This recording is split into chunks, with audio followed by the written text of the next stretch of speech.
Hujambo na karibu tena mtazamaji wa The World News katika kipindi hiki cha ulimwengu wa siasa. Mimi ni Adam Hussein. Wizara ya ulinzi ya Taliban huko Afghanistan imesema imeteka vituo 19 vya kijeshi vya Pakistan na kambi mbili. Hili ni tukio lililofanyika Alhamisi usiku na imesema kwamba jumla ya wanajeshi 55 wa Pakistan wameuawa. Hata hivyo, kumekuwa na mashambulizi yaliyofanywa na Pakistan dhidi ya Afghanistan. Pakistan imethibitisha kufanya mashambulizi katika mji wa Afghanistan wa Kabul na Kandahar, kulingana na afisa wa serikali, katika kile alichosema ni kulipiza kisasi. Ni saa chache baada ya Pakistan kusema wanajeshi wake wawili wameuawa baada ya operesheni ya Taliban wa Afghanistan kando ya mpaka. Kulingana na Musharraf Zaid, msemaji wa waziri mkuu wa Pakistan, amesema jumla ya wa Taliban 133 wa Afghanistan wameuawa na zaidi ya 200 wamejeruhiwa. Lakini msemaji wa Taliban ya Afghanistan, Zabihullah Mujahid, aliandika kupitia ukurasa wa X kwamba hakuna mtu aliyejeruhiwa katika mashambulizi ya hivi karibuni ya Pakistan. Wizara ya ulinzi ya Taliban imesema imeteka vituo hivyo 19 vya kijeshi. Mashambulizi dhidi ya Kabul na Kandahar ya hivi karibuni katika mfululizo wa mapigano kati ya Pakistan na Afghanistan, licha ya mataifa yote mawili kukubaliana kusitisha mapigano kwa muda mfupi Oktoba mwaka 2025. Wiki iliyopita Pakistan ilifanya mashambulizi mengi ya anga usiku dhidi ya Afghanistan, ambayo Taliban ilisema iliwaua watu wasiopungua 18 wakiwemo wanawake na watoto.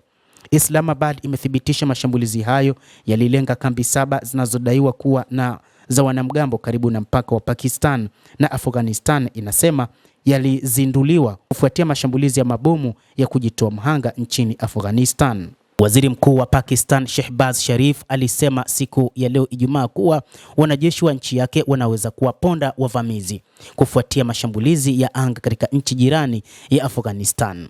Anasema vikosi vyetu vina uwezo kamili wa kukandamiza matarajio yoyote ya fujo, Sharif alisema, na kulingana na ukurasa wa X wa serikali ya Pakistan, taifa zima liko bega kwa bega na vikosi vya jeshi la Pakistan, alisema.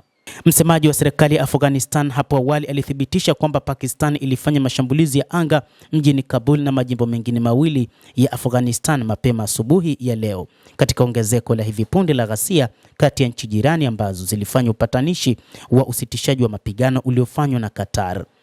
Takribani milipuko mitatu ilisikika mjini Kabul, lakini hakukuwa na taarifa za mara moja kuhusu eneo halisi la shambulizi katika mji mkuu Afghanistan au juu ya majeruhi yoyote yanayoweza kutokea. Msemaji wa serikali Zabihullah Mujahid alisema Pakistan ilifanya mashambulizi ya anga huko Kandahar kusini katika jimbo la kusini mashariki la Paktia. Maafisa wa Pakistan wamethibitisha mara moja mashambulizi hayo ya kulipiza kisasi. Waziri wa ulinzi wa Pakistan Shawaj Asif, katika chapisho kwenye X, alisema kutokana na shambulizi hilo, hii ni vita ya wazi dhidi ya serikali ya Taliban, akisema uvumilivu wetu umefikia kikomo, sasa ni vita vya wazi kati yetu na nyie, aliandika. Waziri wa mambo ya ndani wa Pakistan Mohsin Naqvi alisema mashambulizi dhidi ya Afghanistan yalikuwa jibu linalofaa, huku milipuko na milio ya risasi ikiendelea kurindima katika miji ya Kabul na Kandahar. Endelea kutufuatilia mtazamaji, lakini usisahau kulike, usisahau kucomment, kadhalika kusubscribe channel hii upata habari kwa mapana kupitia The World News. Naitwa Adam.